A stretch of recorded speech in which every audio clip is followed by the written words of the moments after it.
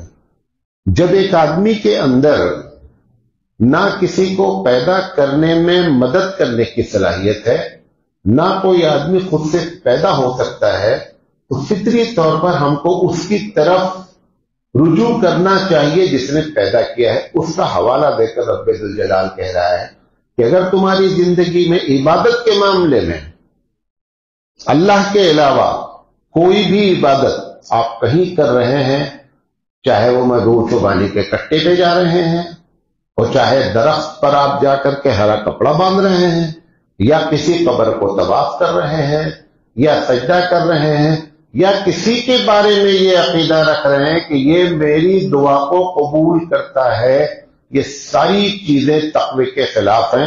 اللہ کہہ رہا ہے لعلکم تتقون، تاکہ تم تقوی اختیار کرو۔ پتہ چلا کہ تقوی اس وقت تک نہیں آ سکتا ہے جب تک کہ بندہ توحید پرست نہیں ہو سکتا، چاہے جتنا نیکی کا انبار لگا دے کوئی فرق نہیں پڑتا ہے، اصل توحید ہے۔ تو اگر روزہ رکھنے کے بعد یہ تقوی آیا ہے زندگی میں، اٹ مینس کہ آپ کا روزہ واقعی میں کیا ہوا ہے، قبول ہوا ہے۔ لیکن روزہ کے دوسرے دن ہی آپ نے جا کر کے طواف کیا ہے، پورا 30 روزہ آپ کا کچھ بھی نہیں ہے، صرف ادا ہوا ہے، معلوم نہیں ادا بھی ہوا ہے کہ نہیں ہوا ہے، قبول تو ہونے کے کوئی سوال ہی نہیں ہوتا۔ اسی بات کو ایک اور جگہ اس طریقے سے اللہ تعالیٰ نے کہا کہ یا قوم اعبدوا اللہ، انبیاء اپنے قوم سے کہہ رہے ہیں کہ میری قوم عبادت کرو، کس کی؟ اللہ کی۔ ما لکم من الہ، اس کے علاوہ کوئی بھی تمہارا الہ نہیں ہے، کوئی بھی اللہ نہیں ہے۔ افلا تتقون، کیا تمہارے اندر تقوی نہیں ہے؟ کیوں؟ اگر تقوی ہوتا تو تمہاری پیشانی کہیں جھکتی ہی نہیں۔ تقوی سے کوڑے ہوئے، تقوی سے خالی ہونے کی بنیاد پر یہ پیشانیاں ٹھوکریں کھا رہی ہیں، اور جس کی پیشانی صرف اور صرف اللہ کے سامنے جھک رہی ہے وہ واقعی میں اللہ کی بات مان رہا ہے، اور اس کے روزے کے اثرات اس کی زندگی میں پڑے ہیں۔ یہ دوسری بات ہے۔ تیسری بات،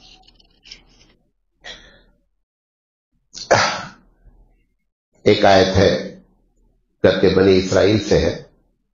جب بنی اسرائیل سے کوئی بات اللہ کہتا ہے اور قرآن میں کہتا ہے تو اس کی ایسے مثال ہے کہ کوئی بہو کو کوئی بات سنانا چاہتا ہے، بیٹی کا نام لیتا ہے اور بہو سے کہتا ہے تم بھی سنتی رہنا۔ مقصد ہوتا ہے بہو کو بھی سنانا، بیٹی ایک بہانہ ہے۔ ایسے ہی جب بنی اسرائیل کی کسی غلطی پر پروردگار عالم قرآن میں ذکر کرتا ہے تو ہم کو بتانا چاہتا ہے کہ بی الرٹ، ہوشیار ہو جاؤ۔ اور ہم نے ان لوگوں کے ساتھ جس بنیاد پر برتاؤ کیا ہے وہی برتاؤ میں اگر تمہارے اندر وہ چیزیں آ گئی تو میں تمہارے ساتھ بھی وہی کر لوں گا۔ کیونکہ آدم کی اولاد کے لحاظ سے کوئی بھی اولاد سوتیلی نہیں ہے، بھلے اس کا نام کچھ بھی ہو، سیتارام ہو، جان ہو، محمد احمد ہو، عبداللہ ہو، اس سے کوئی فرق نہیں پڑتا ہے۔ آدم کی اولاد کے لحاظ سے سب سگے ہیں۔ لہذا اگر اللہ تعالیٰ یہ کہتا ہے کبھی قرآن میں تو اس کا مطلب یہ ہے کہ تم بھی اس بات کو غور سے سنو اور تمہارے ساتھ بھی یہی پالیسی اپلائی ہو سکتی ہے۔ کیا کہہ رہا ہے کہ وَإِذْ أَخَذْنَا مِيثَاقَكُمْ وَرَفَعْنَا فَوْقَكُمُ الطُّورَ خُذُوا مَا آتَيْنَاكُمْ بِقُوَّةٍ وَاذْكُرُوا مَا فِيهِ لَعَلَّكُمْ تَتَّقُونَ، کہ تم نے جو وعدہ کیا، تم نے جو عہد لیا، اس کا ذکر توریت میں آج بھی ہے، اور تم نے اس کو توڑا، تم نے نہیں دیکھا کہ اس میں ہم نے وعدہ کیا کیا تھا۔ اگر تم اس وعدے کو یاد کرتے اور پورا کرتے تو لعلکم تتقون، تب معلوم ہوتا کہ تمہارے اندر تقوی ہے۔ کیا پتہ چلا کہ اگر صائم، روزے دار اللہ تعالی کے وعدے کو نہیں یاد رکھ رہا ہے تو اس کا مطلب یہ ہے کہ اس نے روزہ نہیں رکھا ہے، صرف ادا ہوا ہے۔ وعدہ آپ کا کیا ہے اللہ سے؟ آپ تو کہتے ہیں میں تو کچھ وعدہ کیا ہی نہیں۔ آپ نے 6 بنیادی وعدے کیے ہیں۔ کتنے؟ 6 بنیادی وعدے ہیں۔ سب سے پہلا وعدہ ہے جس کو آپ ارکان ایمان کہتے ہیں، اسی بیس پر ایک آدمی کیا کہلاتا ہے؟ مومن اور مسلم کہلاتا ہے۔ اس میں سے پہلا وعدہ ہے کہ ہم اللہ آپ کو مانتے ہیں۔ جب اللہ مانتے ہیں تو 3 باتیں ہوتی ہیں۔ اللہ سب مانتے ہیں۔ عبد المطلب اللہ کو نہیں مانتے تھے، عبد المطلب بھی مانتے تھے، ابو طالب نے ابو جہل بھی مانتا تھا۔ جنگ بدر کے دن، جنگ بدر میں جانے سے پہلے عبد المطلب نے جا کر ابو جہل نے جا کر بیت اللہ کا غلاف پکڑ کے دعا مانگی کہ اللہ جو حق ہے آج اس کو جتا دیجیے گا اور جو غلط ہوگا اس کو ہرا دیجیے گا۔ اسی کی دعا قبول ہو گئی۔ اسی نے کہا تھا کہ جو حق ہے اس کو جتا دیجیے اور جو باطل ہے اس کو ہرا دیجیے، لیکن کہا کس سے؟ اس نے سارے بت سائیڈ میں رکھے ہوئے تھے، چاروں طرف، صفا پر، مروہ پر، سائیڈ میں، اندر، کسی کو ایڈریس نہیں کیا، لیکن پھر بھی اللہ نے کہا کہ سب سے بڑا کافر ابو جہل ہے۔ تو سوال یہ ہے کہ کیا چیز اس کے اندر نہیں تھی کہ جس کی بنیاد پر اللہ کو مانا بھی، جا کر مانگا بھی، اس کے باوجود کہا گیا کہ یہ نمبر 1 کا کافر ہے؟ اس کی وجہ کیا ہوتی ہے؟ جب کہا جاتا ہے ہم اللہ کو مانتے ہیں تو 3 چیزیں اس میں آتی ہیں۔ نمبر 1، اللہ کی ذات میں کسی کو شریک نہیں کیا جائے۔ جب ہمارے مسلمان بھائی شاعر نے یہ شعر کہہ دیا کہ جو عرش پہ تھا خدا ہو کر اتر پڑا ہے مدینے میں مصطفیٰ ہو کر، یہ لاکھ کلمہ پڑھا کرے، یہ سب سے بڑا، یہ ابو جہل سے بھی بڑا مشرک ہے۔ محمد صلی اللہ علیہ وسلم کو خدا مانا کہ جو عرش پہ تھا خدا ہو کر اتر پڑا ہے مدینے میں مصطفیٰ ہو کر۔ اس نے ذات اللہ میں کس کو شامل کر دیا؟ محمد صلی اللہ علیہ وسلم کو۔ یہ نمبر 1 ہوتا ہے اللہ کو ماننے کا مطلب، کہ ذات میں کسی کو شریک نہیں کرنا۔ موسیٰ علیہ السلام کے قوم نے کیا کہا؟ عزیر ابن اللہ، کہ عزیر اللہ کا بیٹا ہے، اللہ کی ذات میں شریک کیا۔ عیسائیوں نے کیا کہا؟ عیسیٰ اللہ کے بیٹے ہیں، انہوں نے ذات میں شریک کیا۔ اور جس کا ڈر تھا امت محمدی میں، اس نے بھی یہی کیا۔ اس نے بھی، انہوں نے تو بیٹا مانا نا، انہوں نے تو ڈائریکٹ محمد صلی اللہ علیہ وسلم کو خدا بولا۔ یہ اس سے بھی خطرناک قسم کا شرک کیا گیا، لہذا یہ اللہ کو ماننا نہیں کہلاتا ہے۔ نمبر 2، اللہ کی جتنی صفتیں ہوتی ہیں، اللہ سنتا ہے، اللہ جانتا ہے، جتنی بھی صفتوں 99 صفتیں جو مشہور ہیں، وہ کسی بھی آدمی کے بارے میں عقیدہ رکھنا کہ اس کے اندر بھی یہ کوالٹی ہے، اس کا مطلب آپ اللہ کو نہیں مانتے ہیں۔ آپ ایک عامل کے پاس جاتے ہیں، جا کر کہتے ہیں کہ میری گھڑی چوری ہو گئی ہے، بتائیے عامل صاحب کس نے چورائی ہے؟ سوال یہ کہ عامل صاحب وہاں موجود تھے جب گھڑی چوری ہوئی، تو عامل صاحب تھے وہاں۔ اس کا مطلب آپ کا عقیدہ ہے کہ یہ بندہ بھی جانتا ہے ویسے ہی جیسے اللہ جانتا ہے۔ یہ شرک اکبر ہے۔ اگر وہ یہ بتا بھی دے کہ کس نے چوری کی ہے تو بھی کوئی فرق نہیں پڑتا ہے۔ آپ نے جو عقیدہ رکھ کر جا کر کے اس سے پوچھا نا، یہ بتانا ہی بتا رہا ہے کہ آپ نمبر 1 کے مشرک ہے۔ پیپر اٹھایا، صبح اسٹار دیکھتا ہے، کیا دیکھتا ہے؟ ہر دن اسٹار آتا نا کہ یہ ہفتہ میرا کیسا جائے گا، یہ بھی نمبر 1 کا مشرک ہے۔ یہ اس کو بھی، وہ جو لکھا ہے نا اسٹار کے بارے میں، اس کو خود نہیں معلوم آج میرے ساتھ کیا ہونا ہے، اور تمہاری قسمت بتا رہا ہے کہ یہ ہفتہ تمہارا ایسا جائے گا۔ سیم تمہارا ہفتہ ویسا چلا جائے تو بھی مسلمان کو عقیدہ نہیں رکھنا ہے۔ یہ اللہ کی صفت ہے۔ اللہ جانتا ہے کہ کل کیا ہوگا، کوئی نہیں جانتا۔ یہ عقیدہ کسی کے بارے میں رکھ لینا، نبی کے بارے میں، ولی کے بارے میں، کسی عامل کے بارے میں، کسی انسان کے بارے میں، کچھ اللہ کے نبی نے اپنی طرف سے نہیں، اللہ کے کہنے پر کہا کہ لوگوں میرے بارے میں یہ نہ سمجھنا کہ کل کیا ہوگا میں جانتا ہوں۔ قرآن مجید کی آیت ہے کہ لو كنت عالم الغیب لاستكثرت من الخیر وما مسنی السوء، کہ اگر میں کل کی باتیں جان لیتا، غیب کی باتیں، تو میں پہلے سے پریکاشن لے لیتا اور کوئی بھی نقصان ہم کو نہیں پہنچتا۔ یہ دوسری چیز ہوتی ہے کہ جب اللہ کو ماننے کا مطلب آپ نے وعدہ جو اللہ کو کیا ہے وہ یہ ہے کہ اللہ کی ذات میں کسی کو شریک نہیں کرنا، اللہ کی صفت میں نہیں۔ تیسری چیز، جو ایکشن آپ کرتے ہیں، جو ایکٹیویٹیز ایز اے عبادت اللہ کے لیے کرتے ہیں، رکوع کرتے ہیں، سجدہ کرتے ہیں، طواف کرتے ہیں، قربانی کرتے ہیں، نذر مانتے ہیں، قسم کھاتے ہیں، یہ سب اللہ کے لیے۔ اگر اس میں سے کوئی چیز بھی کسی بندے کے لیے ہو گئی تو اس کا مطلب یہ ہے کہ آپ جو ایمان لائے ہیں اللہ پر، آپ کے ایمان میں ہی خطرہ ہے۔ ابو جہل بھی ایسا ایمان رکھتا تھا، ایسی بات نہیں ہے، ابو جہل کا بھی ایسا ہی ایمان تھا۔ تو آپ نے جو وعدہ کیا اس میں سے 6 وعدے میں سے پہلا وعدہ یہ ہے، اگر یہ وعدہ ہو رہا ہے پورا تب تو لعلکم تتقون ہے کہ تقوی آیا ہے، اور اگر یہ وعدہ ویسے ہی چل رہا ہے، رمضان کے بعد بھی صبح اٹھ کر پیپر دیکھا جا رہا ہے اسٹار، اس کا مطلب کوئی تقوی ذرہ برابر بھی نہیں آیا ہے۔ دوسری چیز کا ایمان جو لائے ہیں، لمبی ہو جائے گی بات، میں شارٹ پہ کر رہا ہوں۔ دوسری چیز کا ایمان لائے ہیں کہ آمنت باللہ وملائکتہ وکتبہ، اللہ آپ کی جو کتابیں ہیں اس پر ہم ایمان لاتے ہیں، یہ آپ کی کتاب ہے، اور قرآن کریم یقینی بات ہے ہماری کتاب ہے، پوری دنیا کی کتاب ہے، اس میں جو لکھا ہے اس کے خلاف اگر عمل جان بوجھ کر کیا جا رہا ہے اس کا مطلب ہم اپنے وعدے سے بچل گئے ہیں۔ دیکھیں، ایک ہوتا ہے قرآن مجید کے احکام پر عمل نہ کرنا، یہ عملی منکر ہوتا ہے۔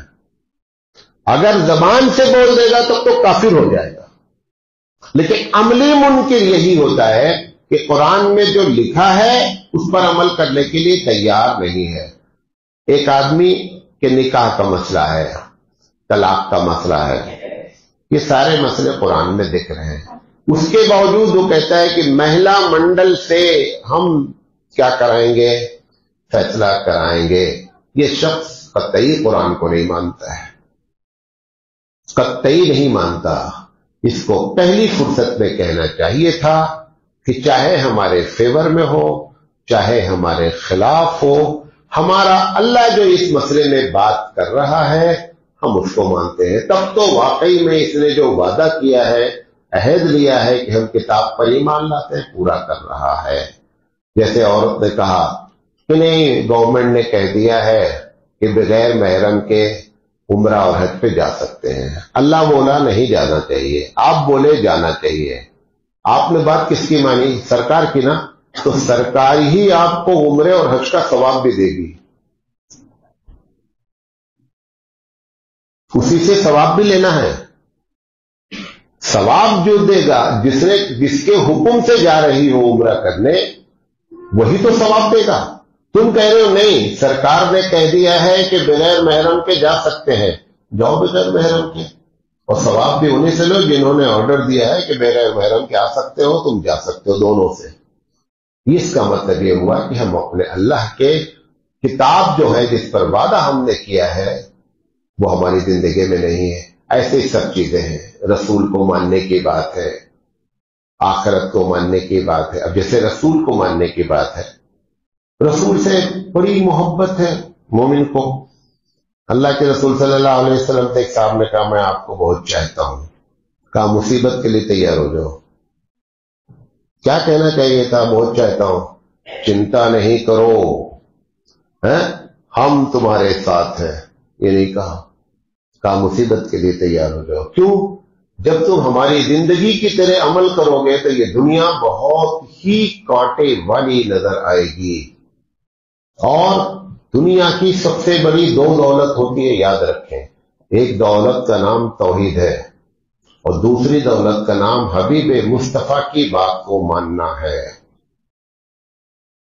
میں نے ایک صاحب سے کہا، نہیں ہمارے ایسے مسئلہ پوچھ رہے تھے، کہا مولانا صاحب ہم مونچھ منڈاتے ہیں، مطلب بلیڈ لگاتے ہیں، تو اللہ کے رسول کی کیا سنت ہے؟ ہم نے کہا اللہ کے رسول نے کبھی مونچھ منڈایا ہی نہیں ہے، لیکن کوئی منڈاتا ہے تو گنہگار بھی نہیں ہے. اس پر انہوں نے جو جواب دیا، انہوں نے کہا کہ لیکن ہمارے اکابر منڈاتے ہیں. میں نے رسول کا نام لیا، تم کس کا نام لیے؟ اکابر کا. اکابر ہی جنت دیں گے.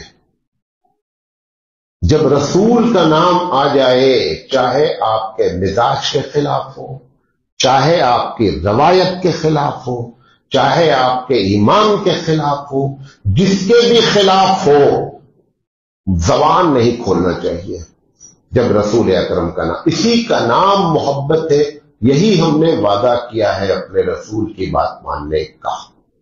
تب تو جا کر کے معاملہ پار ہوگا، تب جا کر کے پتا چلے گا کہ روزے نے تقوی پیدا کیا ہوتا تو بندہ اپنے عہد اور وعدے پر ٹھہرا ہوتا. نہیں ٹھہرا. اس کا مطلب یہ ہے کہ روزہ فارمیلٹی ہوئی ہے، روزہ اب قبول نہیں ہو پایا ہے. چوتھی بات، اللہ نے جو قانون بنائے ہیں، قرآن مجید کہتا ہے، یہ سب میں نے نکالا کہ لعلکم تتقون کہاں کہاں آیا ہے قرآن میں. اللہ کہہ رہا ہے وَلَكُمْ فِي الْقِصَاصِ حَيَاةٌ يَا أُولِي الْأَلْبَابِ لَعَلَّكُمْ تَتَّقُونَ. کہہ رہا ہے پروردگار عالم کہ اے لوگوں، یہ قتل کے بدلے میں نے جو قتل کا قانون بنایا ہے، اس میں زندگی ہے.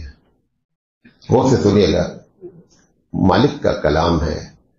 کہہ رہا ہے کہ یہ جو قتل کے بدلے میں قاتل کو قتل کر دیا گیا، یہ موت نہیں ہوئی ہے، یہ زندگی ہے. اور زندگی ایک کی نہیں، ہزاروں کی ہوئی ہے. پھر آخر کہتا ہے اے عقل والو، اس کو غور کرو، میں ایسا کہہ رہا ہوں شاید کہ تم تقوی اختیار کرو. یہاں پر بھی پتہ چلا کہ قانون الہی کو مان لینا ویسے ہی جیسے کہ رب نے کہا ہے، یہی تقوی ہے. اگر آپ اور ہمارے دماغ میں یہ بات آ رہی ہے نہیں یہ 1450 سال پہلے کا قانون ہے اور آج یہ کیسے نافذ ہو سکتا ہے، آپ نمبر 1 کے مشرک ہیں. جو بھی یہ عقیدہ رکھتا ہے کہ 1450 سال پہلے کا قانون آج نافذ نہیں ہو سکتا ہے، یہ نمبر 1 کا مشرک ہے. یہ جو کہا اللہ نے کہ یہ موت نہیں ہے، کہہ رہا ہے یہ زندگی ہے. مطلب کیا ہے؟ مطلب یہ ہے کہ میں نے کہا ہے کہ سزائے موت دی جائے چوراہے پر. اگر سزائے موت چوراہے پر دی جائے تو ہزاروں لوگ جو قتل کا ارادہ کسی کا کرتے تھے، وہ سب اپنی جگہ دیکھ کے کانپ جائیں گے اور قتل نہیں کریں گے. تو ایک موت نے ہزاروں مرڈر کو کیا کر دیا؟ روک دیا. یہ بات رب ذوالجلال کہہ رہا ہے کہ یہ اگر تمہارے دل میں بات اتری لعلکم تتقون، تب گویا کہ تم نے تقوی اختیار کیا کہ ہمارے رب کا جو بھی قانون ہے، دنیا کتنی بھی ایڈوانس ہو جائے، کوئی بہت بڑا جینیس ہو، آبجیکشن کرے، ہمارے دل میں یہ بات رہنی چاہیے کہ ہمارے رب نے جو کہا ہے وہی صحیح ہے، اس کے مقابلے میں کوئی بھی صحیح نہیں ہے. اگر یہ کیفیت ہماری ہے تب تو لعلکم تتقون ہے. ورنہ اگر آپ شیکنگ ہیں، ہل رہے ہیں اندر سے، ایسا کیسے ہو جائے گا، ایسا تو ہو ہی نہیں سکتا، آپ کے حالات ایسے ہیں، فلاں ایسے ہیں. اللہ تعالیٰ نے قرآن کریم میں جو قانون بنائے ہیں، بتائے ہیں، قیامت تک کی فائل کھول کر بنایا ہے. بقیہ دنیا کے جتنے قانون بنتے ہیں، کوئی بھی بڑے سے بڑا ملک سپر پاور ہونے کے باوجود اپنے قانون کے خلاف بل لے کر آتا ہے کہ قانون چینج ہونا چاہیے. بنایا جس نے ہے وہ بھی بہت جینیس قسم کے لوگ تھے. اس جینیس کو نیچے والے جینیس نے کچرے میں ڈال دیا اٹھا کر کے. ہر کوئی بھی پارلیمنٹ ایسی نہیں ہے کہ جہاں اس گورنمنٹ کے خلاف بل پاس نہ ہوتا ہو. یہ ہمارے رب کا قانون ہے جس کے خلاف کوئی بل کبھی بھی پاس نہیں ہو سکتا. لہذا اگر واقعی میں روزے نے تقوی پیدا کیا ہے تو اطمینان کامل ہونا چاہیے اللہ کے قانون پر کہ ہمارے رب کا قانون ہی صحیح ہے اور اس کے علاوہ کچھ بھی صحیح نہیں ہے. یہی بات کہہ رہا ہے کہ وَلَكُمْ فِي الْقِصَاصِ حَيَاتٌ. یا اور یہاں پر چونکہ قانون پر گفتگو کون کرتے ہیں؟ فٹ پاتھ والے لوگ نہیں کرتے ہیں جو اپنے آپ کو کہتے ہیں کہ وی آر ایجوکیٹڈ، جو ہائیلی کوالیفائڈ ہوتے ہیں. اسی لیے یہاں پہ جو لفظ استعمال کیا ہے کہ اے بدھی رکھنے والوں، اے ہوشیار لوگوں، اولو الالباب کا لفظ استعمال کیا ہے. ان سے خطاب کیا جا رہا ہے. یہ فٹ پاتھ والے اگر فٹ پاتھ والے مان لیتے بات، اعتراض کرتا کون ہمیشہ؟ اعتراض ہمیشہ اپنے آپ کو وہ کرتے ہیں جو کہتے ہیں وی آر ویری ایجوکیٹڈ. ان سے کہا جا رہا ہے کہ اللہ کے کلام کے مقابلے میں تمہارا ایجوکیشن کچھ بھی نہیں ہے. جو ہے وہ ہمارے رب کا کلام ہے، وہ اصل ہے، تب تو تقویٰ ہے. بات بڑی سمجھے. یہ چوتھی بات اگر ہے تو رمضان نے تقویٰ پیدا کیا ہے. پانچویں بات اللہ تعالیٰ کہتا ہے، ایک لمبی آیت ہے کہ ان سے پوچھئے کہ آسمان کس نے بنایا، پھر کہتا ہے کہ یہ زمین کس نے بنایا. ایسے لمبی بات کر کے آخر میں کہتا ہے کہ من یدبر الامر، اس پورے سسٹم کے، کائنات کے سسٹم کو چلاتا کون ہے؟ اگر یہ پوچھا جائے فیقولون اللہ، ان سب کا چلانے والا اللہ ہے. اگر یہ بات تمہارے دل میں ہے کہ اللہ چلا رہا ہے، پھر کہتا ہے افلا تتقون، پھر بھی تم تقویٰ اختیار نہیں کرتے. جب یہ بات سمجھ میں آ گئی کہ پوری کائنات کا ریموٹ مالک کل کے ہاتھ میں ہے.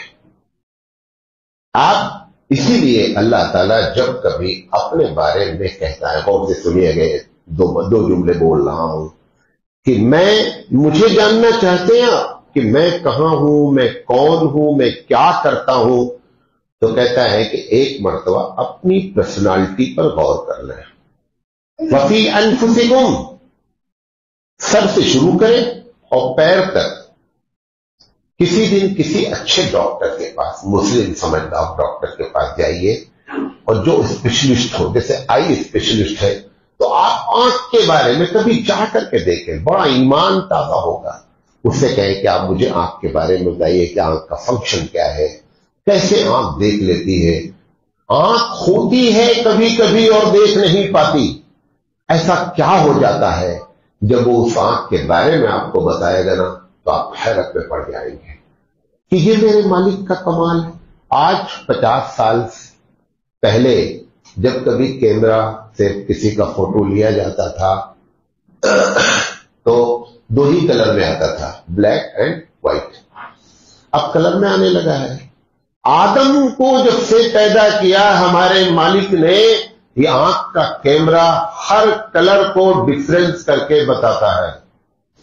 کبھی کنفیوز نہیں کرتا ہے کہ یہ ہرا ہے کہ کالا ہے کہ لال ہے کہ پیلا ہے، بلکہ ہرے کو بھی ڈسٹنگش کرتا ہے کہ یہ بہت زیادہ ہرا ہے، یہ توتیا ہرا ہے، یہ فلاں ہرا ہے، اس کو بھی ڈفرینس کر کے بتاتا ہے.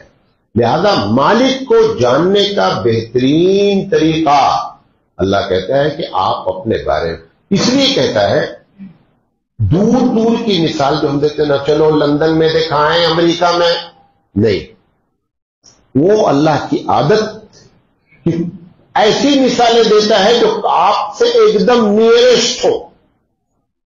آپ کو اپنے بارے میں غور کرنے کے لیے کہیں جانا نہیں ہے. دوسرا کہتا ہے کہ اگر مجھے جاننا چاہتے ہیں تو میرے اس پورے نظام کو دیکھیے، وفی الآفاق، یہ گلیکسیز کے بارے میں جانیے، کہ سورج کیا ہے، کبھی ان کے اسپیشلسٹ سے ملیے سورج کیسے روشنی پہنچا رہا ہے. کہتے صاحب سورج بہت بڑا ایک آگ کا گولا ہے، ٹھیک ہے، وہ آگ جلایا کس نے ہے، وہ آگ میں ایندھن ڈالتا کون ہے، وہ آگ کا ٹمپریچر کبھی کم کیوں نہیں تھا؟ ہم تو جب بھی آگ جلاتے ہیں تو ٹمپریچر بڑھتا ہے، گھٹتا ہے، کم ہو جاتا، بجھ جاتا، یہ بجھتا کیوں نہیں ہے؟ یہ بات پروردگار عالم کہتا ہے، اس کو کہہ رہا ہے کہ تم اگر اللہ کی کاریگری پر غور کرنے کے بعد بھی تمہارے اندر تقویٰ نہیں آیا تو یہ رمضان بتایا تھا، یہ کیفیت ہماری پیدا ہونی چاہیے کہ ہم اپنے رب کے بارے میں جان کر کے خوب اندر سے خوش ہوں کہ کیا بات ہے، کیا کیفیت ہے. یہ کیفیت پیدا ہونی چاہیے رمضان میں. اس لیے اللہ تعالیٰ نے کہا کہ لعلکم تتقون. بات میری سمجھے؟ آخری بات، ہمیشہ ایسا ہوتا رہا ہے کہ لوگ خوب کنفیوز کرتے ہیں. آپ یہ کر لیں جنت میں چلے جائیں گے، یہ راستہ ہے، فلاں صاحب پیر صاحب ہیں تو فلاں علامہ صاحب ہیں.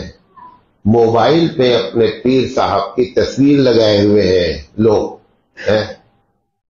اللہ تعالیٰ کیا کہہ رہا ہے سنیے، کہہ رہا ہے وَأَنَّ هَذَا صِرَاطِي، یہ میرا راستہ ہے، مستقیماً سیدھا سیدھا، فَاتَّبِعُوهُ اس کو فالو کرنا، وَلَا تَتَّبِعُوا السُّبُلَ اس کے علاوہ ڈفرنٹ راستے فالو نہیں کرنا. اگر کرو گے فَتَفَرَّقَ بِكُمْ عَنْ سَبِيلِهِ تو اوریجنل والے راستے سے راستہ چوک جائے گا. ایک مرتبہ تو حبیب مصطفیٰ صلی اللہ علیہ وسلم نے گراف کی شکل میں ایک لائن کھینچنے کے بعد ایک سیدھی لائن کھینچے، ایسے نکالی، دوسری سائڈ میں نکالی، کہا ان سب پر شیطان بیٹھے ہوئے ہیں، بتائیں گے کہ یہ، حالانکہ میتھ میں پڑھایا جاتا ہے کہ سیدھی لائن سے ٹیڑھی لائن کبھی بھی اس کو ٹچ نہیں کر سکتی. جتنا لمبا کھینچتے جائیں گے اتنا سیدھی لائن سے کیا ہوتے جائیں گے، دور ہوتے چلے جائیں گے. حبیب مصطفیٰ نے ایسے سمجھایا لائن زمین پہ کھینچ کر کے کہ یہ سب پہ بیٹھے ہوئے ہیں.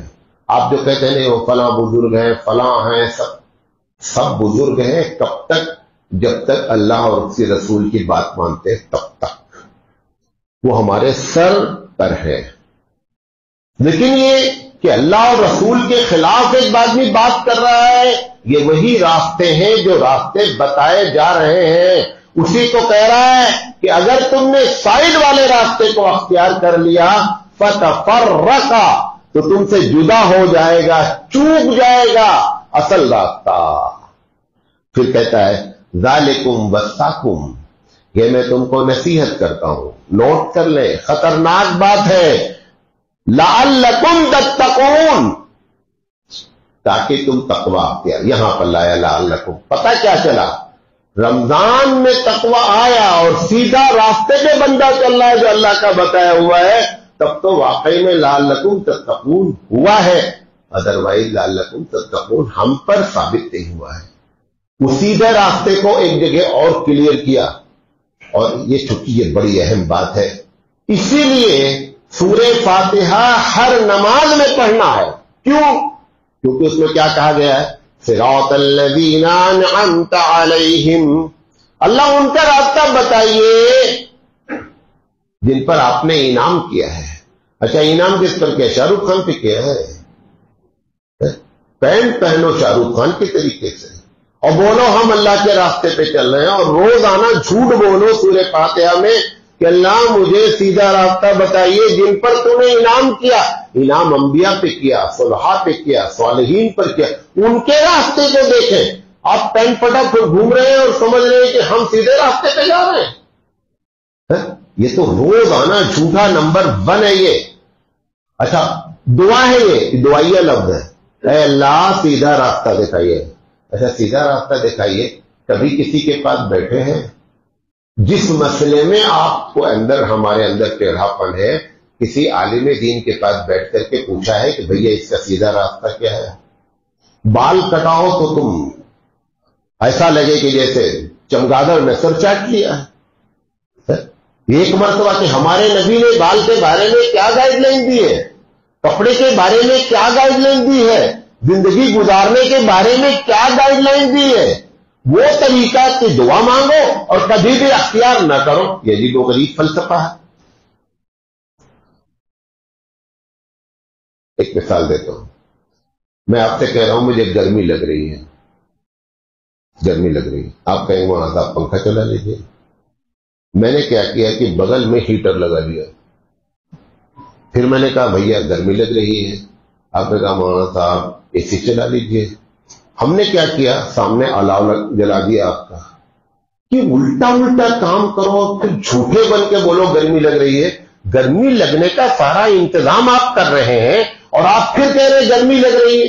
سارے الٹے الٹے کام کرو اور دعا مانگو انعمت علیہم، اللہ ان کا راستہ بتائیے جن پر تو نے انعام کیا ہے، اور کام سارے الٹے الٹے کرتے جاؤ۔ یہ کیا ہے، کیا زندگی ہے یہ؟ دو چیزیں بڑی خطرناک ہو رہی ہیں ہماری زندگی میں، غور سے سن لیں۔ ایک، آخری نماز کی دعائے قنوت میں جو آپ کہتے ہیں کہ اللہ تعالیٰ میں ان سب کو، یہ رات کی آخری نماز اس کے بعد نماز نہیں ہے، میں یبجرک، اللہ میں ان سب کو چھوڑوں گا جو تیرے نافرمان ہیں۔ اس میں سے ایک آدمی بتاؤ کسی ایسے سے دشمنی کیا ہو کہ جس کی وجہ یہ ہو کہ یہ اللہ کا نافرمان ہے؟ جھوٹا وعدہ ڈیلی کر رہے ہیں، جھوٹا وعدہ ڈیلی یہ کہہ کر کے لیٹتے ہیں، ایسے سورہ فاتحہ ڈیلی کہ اللہ راستہ ان کا بتا دیجئے جن پر انعام کیا ہے۔ اچھا، اس کو اور بریکٹ کو کھولا گیا، میتھ کا جب بریکٹ کھلتا ہے تو اور کیا ہوتی باتیں کلیئر ہوتی ہیں۔ آگے کیا کہا جا رہا ہے، صراط الذین انعمت علیہم غیر المغضوب علیہم، ان کا راستہ نہیں بتائیے اللہ جن سے آپ ناراض ہوئے، اور چلو ان کے راستے پر۔ یہ تو مطلب اسپائر ہو گیا نا معاملہ۔ اتنی خطرناک باتیں۔ اللہ تعالیٰ نے کہا کہ راستہ صرف وہ ہے جو میں، اگر یہ راستہ کرو گے تو لعلکم تتقون۔ تو رمضان میں اگر راستہ صحیح نہیں پا رہے ہو اس کے بعد، تو رمضان میں روزہ رکھا گیا ہے، ادا ہوا ہے، قبول نہیں ہوا ہے۔ آخری بات، آدھا 45 منٹ کے لیے 3 منٹ اور باقی ہے۔ آخری بات، جتنے انبیاء ہیں نیٹ پہ جا کر کے اس لفظ کو ڈالیں گے، ہر نبی کے بعد میں یہ جملہ آیا ہے، میں نے لکھا ہے نوح علیہ السلام، ہود علیہ السلام، صالح علیہ السلام، لوط علیہ السلام، شعیب علیہ السلام، سب نے پوری اپنی تعلیم دینے کے بعد آخر میں کیا کہا ہے، افلا تتقون، کہ اگر میری تعلیم اختیار کرو گے تو تمہاری زندگی میں پتہ چلا اللہ اور اس کے رسول کی بات ماننے کا مطلب، ان کی تعلیم پر عمل کرنے کا مطلب کہ تمہاری زندگی میں تقویٰ ہے۔ کبھی کہا ہے الا تتقون، کبھی کہا ہے افلا تتقون۔ تمام انبیاء کی ایک مشترکہ پالیسی بیان کی گئی ہے۔ اگر یہ ہماری زندگی میں ہے بھیا، تب تو یہ روزہ جو آپ نے گزارا ہے واقعی میں روزہ ہے، ورنہ پھر وہی بات، اللہ کی بات ماننے۔ پہلا معنی کیا بتایا تھا کہ بچنا، تقوی کے معنی کیا ہے، روٹ میننگ کیا ہے، بچنا، اور دوسرا معنی کیا ہے، اللہ کی بات ماننا۔ اگر یہ کیفیت ہے تب تو یہ رمضان کے بعد ہم اپنا ہے محاسبہ کر لیں کہ کتنا ہمارا قبول ہوا ہے اور کہاں پر ہم کھڑے ہیں۔ یہ باتیں آپ سے کرنا چاہتے تھے۔ اللہ تعالیٰ سے دعا ہے کہ اللہ تعالیٰ کہنے سے زیادہ عمل کرنے کی توفیق عطا فرمائے۔ وآخر دعوانا الحمدللہ رب العالمین۔ سبحان اللہ وبحمدہ، سبحانک اللہم وبحمدک۔